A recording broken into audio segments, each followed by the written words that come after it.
নমস্কার বন্ধুরা, স্বাগতম তোমাদের প্রিয় চ্যানেল শুভঙ্কর কিচেনে। আজ আমি তোমাদের জন্য নিয়ে এসেছি খুব সহজ আর মজার একটা স্ন্যাক্স রেসিপি, স্প্রিং পটাটো। বাইরে অনেক ক্যাফে বা রেস্টুরেন্টে এই আইটেমটা পাওয়া যায়, কিন্তু আজ আমরা এটাকে বাড়িতেই বানিয়ে ফেলবো খুব সহজে। মাত্র 10 মিনিটেই বানানো সম্ভব এই রেসিপিটা। চলুন শুরু করি। আমি এখানে গোটা আলু নিয়েছিলাম 4টে, এবং একটি পাত্রে জল নিয়ে আলুগুলো ভালো করে ধুয়ে নেব।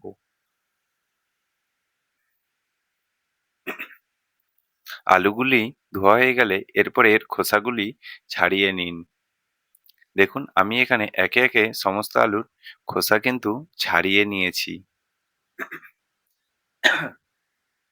এরপরে আলুর একটা পাতলা অংশ স্লাইস কেটে ফেলে দ্বিতীয় অংশটা বেশ মোটা করে কেটে নিয়েছিলাম। আপনারা চাইবেন প্রায় হাফ ইঞ্চি পুরু বা 1 ইঞ্চির কাছাকাছি রাখার চেষ্টা করবেন,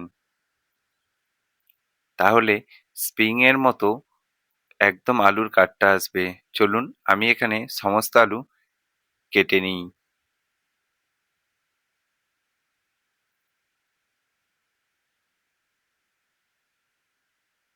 এখানে আমার সব আলুগুলি কাটা হয়ে যাওয়ার পরে বাইরের পাতলা অংশ স্লাইস কেটে রেখে দেব, এবং দুটো কাঠি নিয়েছিলাম। আমি এখানে মোটা ঝাঁটা কাঠি ইউজ করছি, আপনারা চাইলে চিংড়ি মাছ কাটার কাঠি বা চিকেন স্যাটের কাঠিও ইউজ করতে পারেন।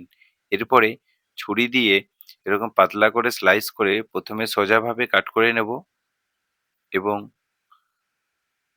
দুটো পদ্ধতিতে আপনাদের কাট করতে হবে। প্রথমে এইভাবে ঠিক সোজাভাবে কেটে নিন, এবং অপরদিকে আবারও সেম ভাবে রেখে একটু 90 ডিগ্রি অ্যাঙ্গেলে কাট করে নেবেন, তাহলে একদম স্প্রিং এর মতো হয়ে যাবে। এরপরে সমস্ত কাট করে নুন জলে 5 মিনিটের মতো রেখে দিন। দেখুন একদম নরম হয়ে যাবে। জল থেকে তুলে কর্নফ্লাওয়ার দিন, উপর থেকে সামান্য লবণ আর লঙ্কার গুঁড়ো ছড়িয়ে ভালো করে মাখিয়ে 2 থেকে 3 মিনিটের জন্য রেখে দিন। আমি এখানে কর্নফ্লাওয়ার ইউজ করছি প্রায় 3 চামচের মতো। এরপরে কড়াইতে তেল গরম করে আলুগুলি আমি এখানে ভেজে নেব। যতক্ষণ না লাল হচ্ছে ততক্ষণ পর্যন্ত আলুগুলি আমি ডিপ ফ্রাই করে নেব। তবে গ্যাসের ফ্লেম মিডিয়াম টু লো রাখবেন, তাহলে আলুগুলি আরো ক্রাঞ্চি এবং ক্রিস্পি হবে। এবং শেষের দিকে একটু হিটটা জোর করে অবশ্যই কিন্তু তুলে নেবেন। এদিক ওদিক ভালো করে ফ্রাই করে নিন। আমার এখানে আলু সম্পূর্ণভাবে ফ্রাই করা হয়ে গেছে। এবারে একটি পাত্রে আমি তুলে নেব।